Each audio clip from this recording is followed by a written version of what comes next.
Como mencioné en el mensaje anterior, debemos tener la capacidad de reconocer la diferencia entre la poesía y la prosa, entre varias clases de simbolismo y en diferentes tipos de lenguaje de la literatura escrita, en especial en la literatura bíblica.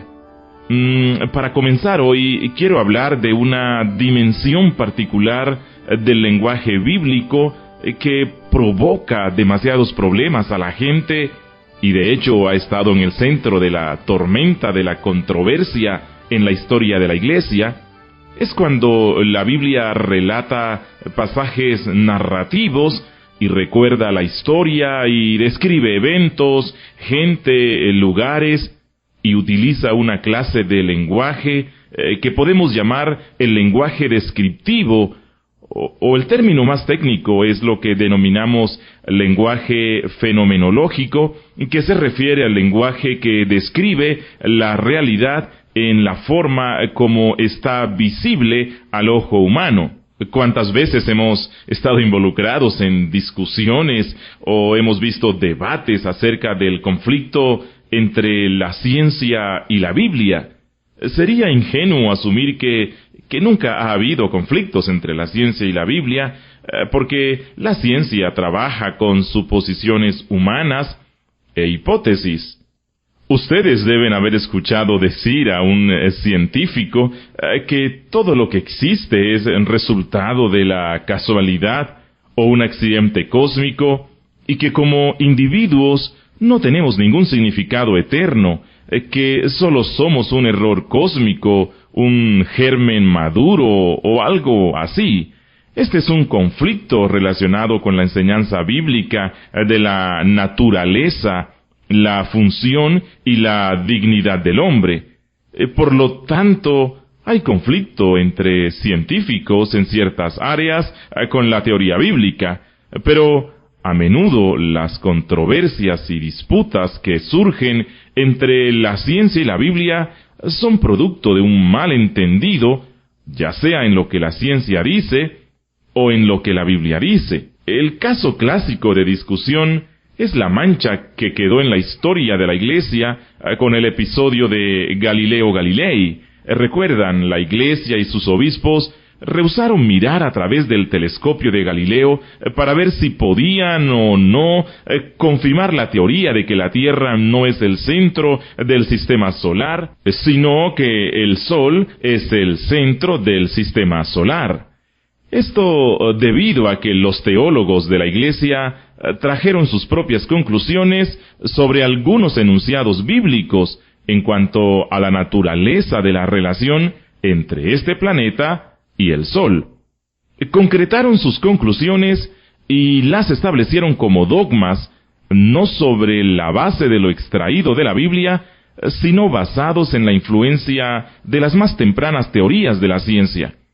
Aquí el orgullo y el prejuicio colisionaron y la Iglesia acarreó vergüenza como resultado de ello. Si nos hubiéramos dado cuenta de que la Biblia usa un lenguaje fenomenológico, que es un lenguaje de apariencias en su manera de describir los eventos y el mundo a nuestro alrededor, nunca habríamos tenido ese problema con Galileo. Pero, ¿qué es lo que quiero decir con esto? La Biblia habla, por ejemplo, del sol que se mueve a través de los cielos, del sol que sale y del sol que se oculta. Ahora, si ustedes salen por la mañana, observarán a simple vista los movimientos del sol en el telón de fondo del horizonte desde un punto estratégico de la Tierra, y también verán al sol elevarse y dirán que es una salida del sol.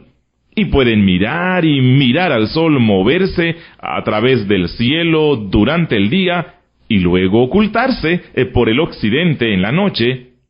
Y si ustedes hablan con uno de sus amigos acerca de esto, podrían referirse a la salida del sol y a la puesta del sol como personas sofisticadas y de mente científica. Pero ustedes estarían equivocados si sacan conclusiones de lo que observan a simple vista. Pero porque el sol parece moverse a través del cielo, y por ende la Tierra es estática, y el Sol se mueve a su alrededor, y que la Tierra es un punto fijo en el centro del universo. Ese sería un error científico. Sin embargo, no sería incorrecto para ustedes utilizar lenguajes de apariencia para describir las cosas tal como parecen a simple vista. Si queremos que la Biblia sea un texto científico preciso para describir los eventos en términos de la tecnología del siglo XX, nos metemos en problemas. ¿No sería usted sospechoso si mañana por la tarde alguien encuentra un manuscrito en una cueva del Medio Oriente y lo desempolvan y dicen: aquí hay un libro perdido del Antiguo Testamento que data de hace 2000 años atrás?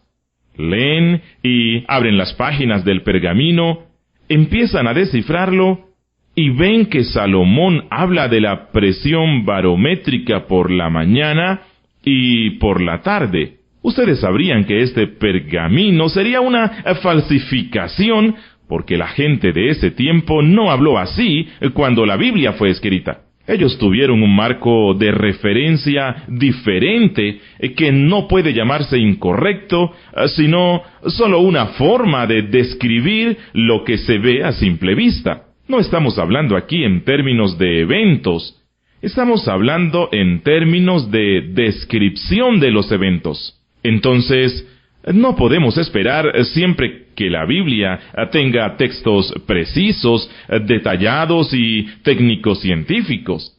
Esto no significa que la Biblia no nos revele cosas que con fuerte soporte en cuestiones científicas.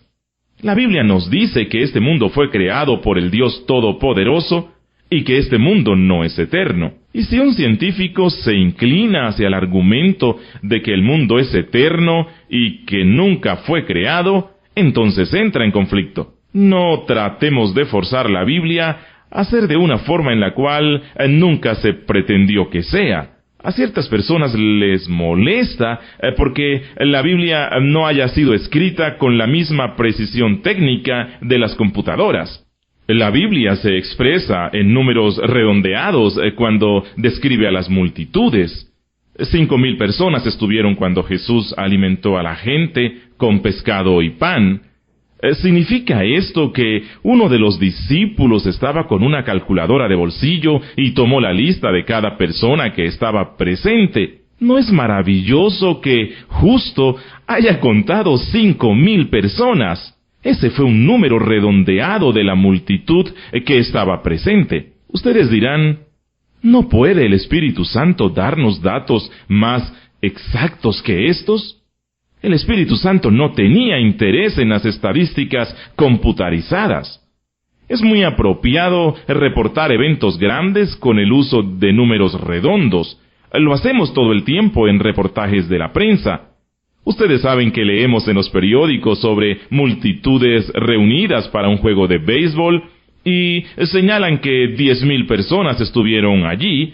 Lo que ellos quieren decir es 9,478 y tienen ese número preciso, pero la persona que lee solo tiene interés en niveles generales de cantidad. A veces los datos se redondean hacia el más cercano. Asimismo, en las Escrituras se usan los números redondos. Otra legítima forma literaria que se usa en las Escrituras es la hipérbole. ¿Qué es una hipérbole? Bueno, es la exageración de la realidad.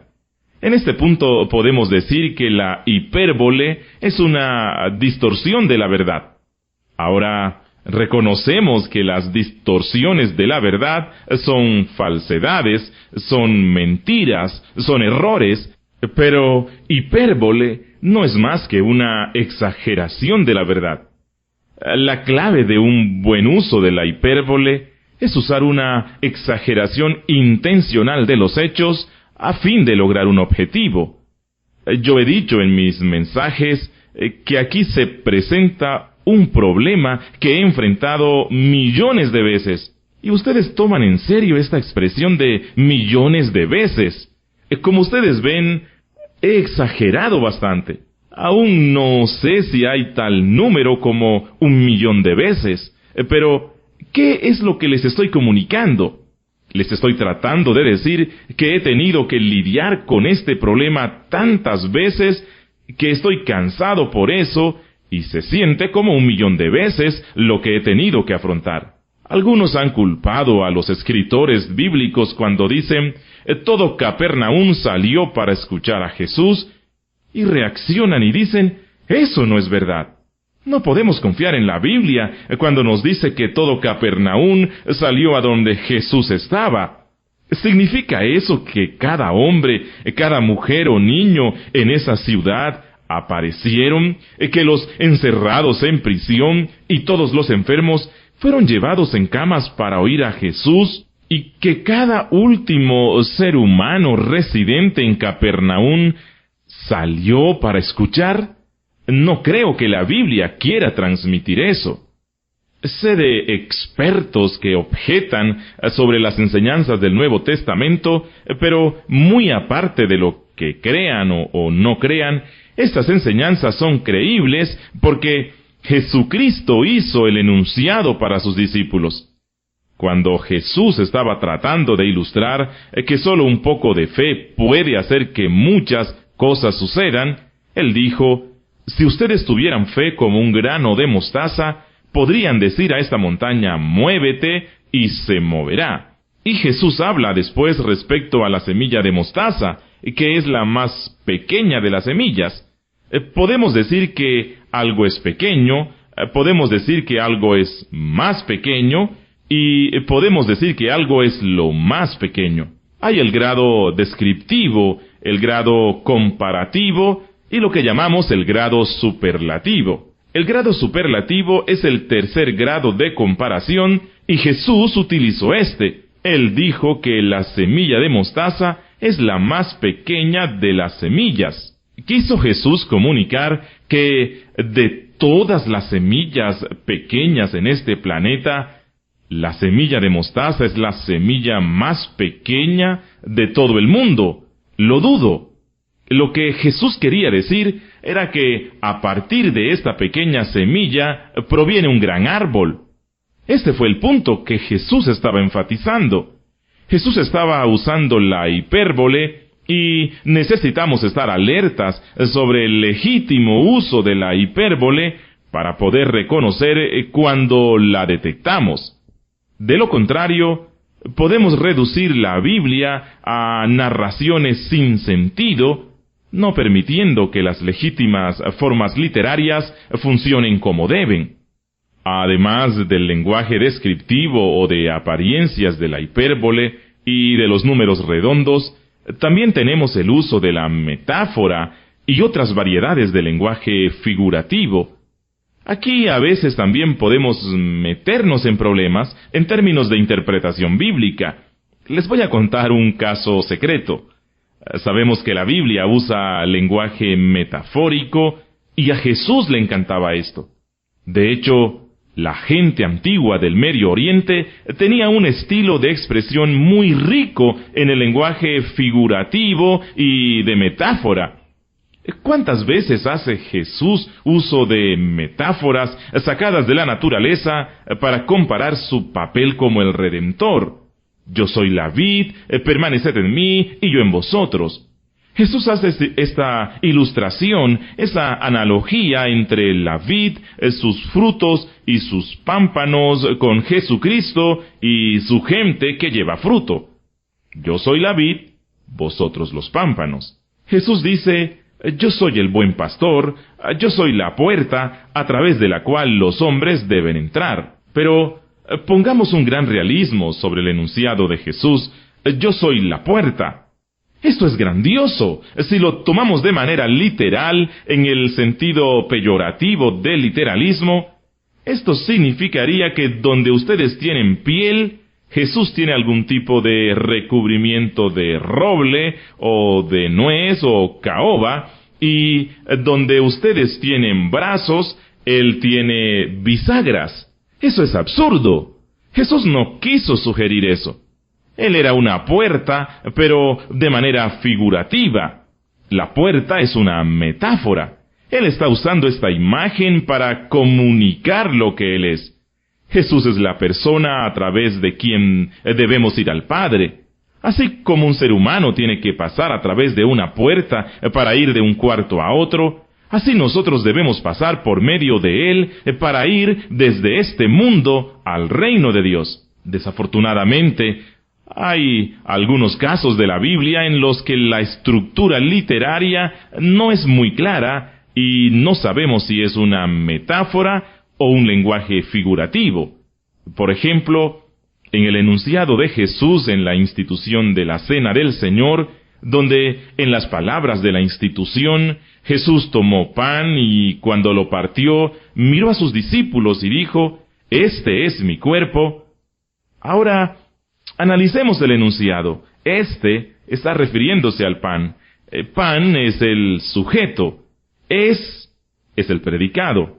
Mi cuerpo, en este caso, es el objeto del enunciado. Jesús está usando el verbo ser.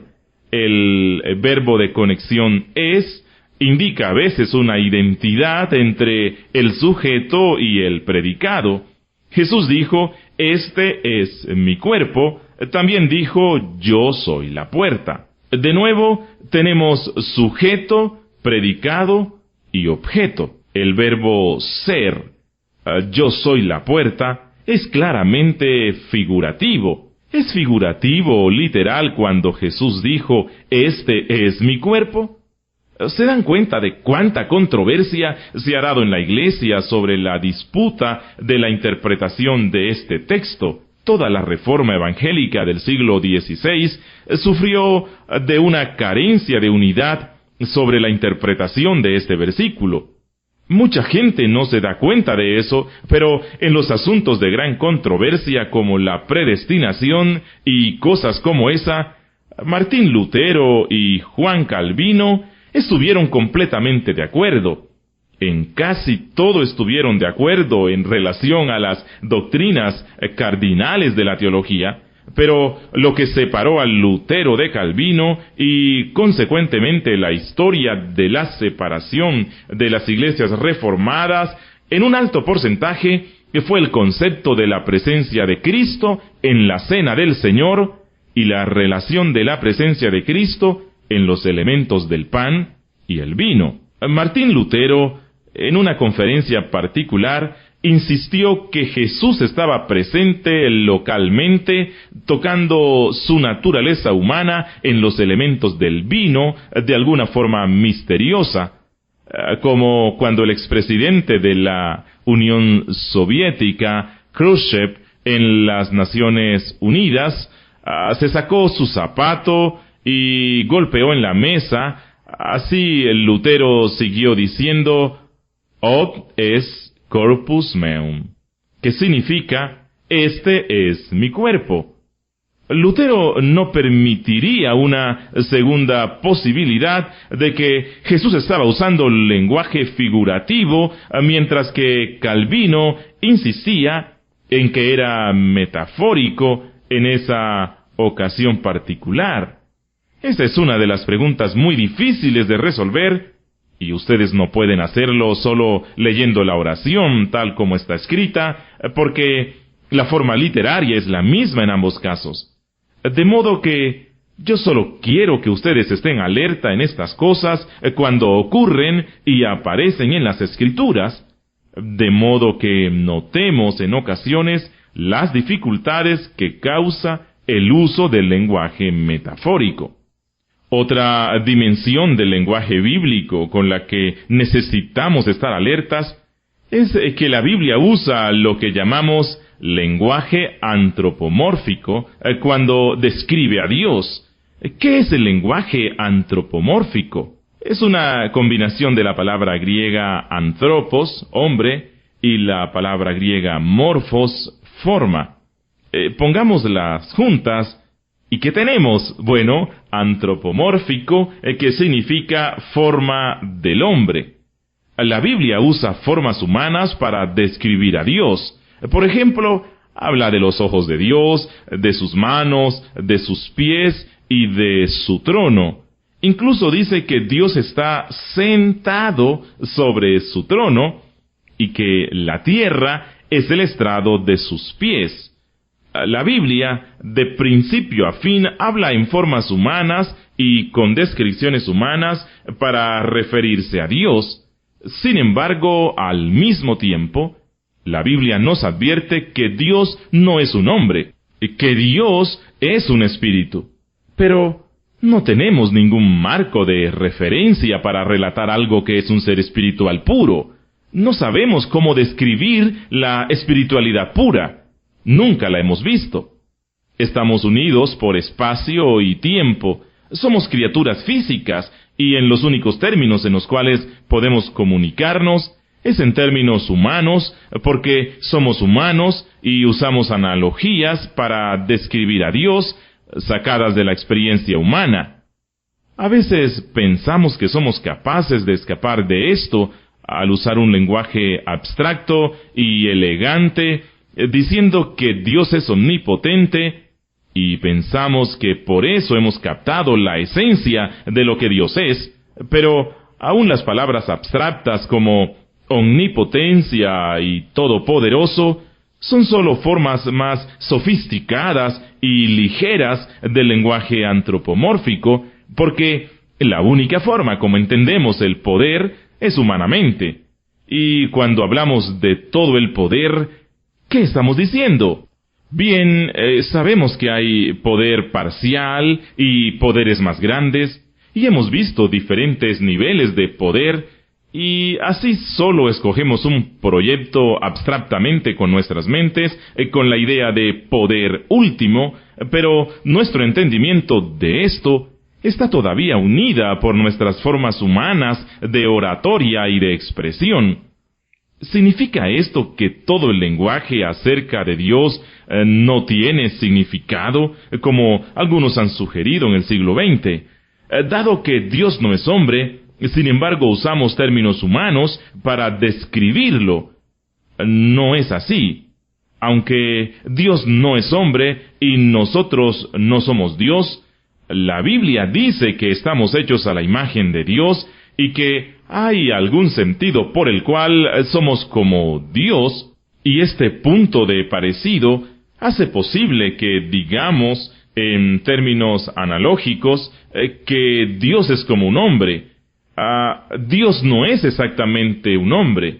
No hay ecuación entre Dios y el hombre, pero hay puntos de contacto. Y no solo eso. Dios en su palabra es la persona que está tomando la iniciativa para dirigirse a nosotros, y la forma suprema de dirigirse a nosotros está en su propio Hijo, quien es la palabra encarnada. Dios se vuelve un hombre. Él toma sobre sí una naturaleza humana, y Él nos habla en términos humanos, que es la única forma como Él puede hablarnos, porque no tenemos la mente de Dios, no tenemos la perspectiva de Dios. Tenemos la perspectiva humana, y la única forma en que vamos a poder hablar con Dios es en nuestros términos. Y Dios, en su misericordia, se dirige a nosotros en términos humanos, porque somos hechos a su imagen, porque Él se ha encarnado, y porque Dios tiene la habilidad de comunicarnos, que es el lenguaje, con su mejor forma de exactitud aproximada, es significativo, no exhaustivo. Pero si ustedes lo toman, ese lenguaje, y van demasiado lejos, se van a meter en una cantidad de problemas, como lo han hecho los mormones, cuando llegaron a la conclusión de que Dios tiene un cuerpo temporalmente definido, en espacio, en un lugar geográfico. Él no es un ser, espíritu, sino un ser físico, dijeron los mormones, y esa clase de perspectiva de lo físico que ustedes encuentran en el mormonismo es el resultado de un error fundamental de hermenéutica, un error de tratar con el lenguaje bíblico de descripción antropomórfica. Hay otras categorías y otros problemas, de modo que en nuestra siguiente sesión continuaremos este examen de los diferentes tipos y formas de discurso y literatura que encontramos en la Biblia.